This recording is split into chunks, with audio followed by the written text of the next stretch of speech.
was a sizzling hot day in the Northwest Metro. That's right. The thermometer reached 92 degrees here, breaking a record.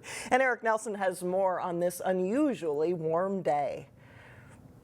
This sun-drenched Friday is the perfect kickoff to Mother's Day weekend.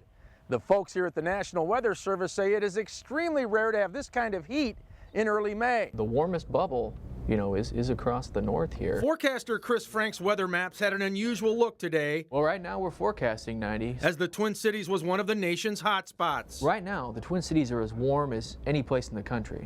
You even go to South Texas, Florida. For one day at least, Minneapolis was the heat capital of the U.S. That's rare. Even hotter than Phoenix. That bubble of heat is just kind of sitting right over the top of us. Meanwhile, at the Sunshine Factory in Plymouth, there was plenty of sunshine. I love it. Bring it on. Feels good to sit outside. Postcard day. More. Tomorrow, the next day, we'll be outside. Tables with sunbrellas were a coveted commodity, and the patio was packed. It's amazing what a week does, Last week it was 40 and raining, and now it's 90 degrees and sunny. At French Lake Regional Park, the heat did not slow down bikers or walkers.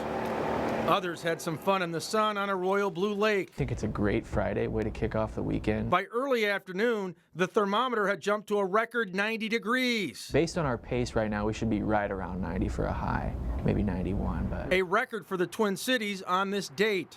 However, the heat spike will be gone in a Minnesota minute. You have a big mass of cold air up here and warmer temps down here. Just even little wobbles to these big air masses can influence your temperature locally. The temps drop back into the 70s on Saturday and Sunday. That's kind of what we see a lot of times in May. If we're going to hit 90, it's only a day or maybe two, and then it's quickly back, in the 70s. I'm Eric Nelson, Channel 12 News.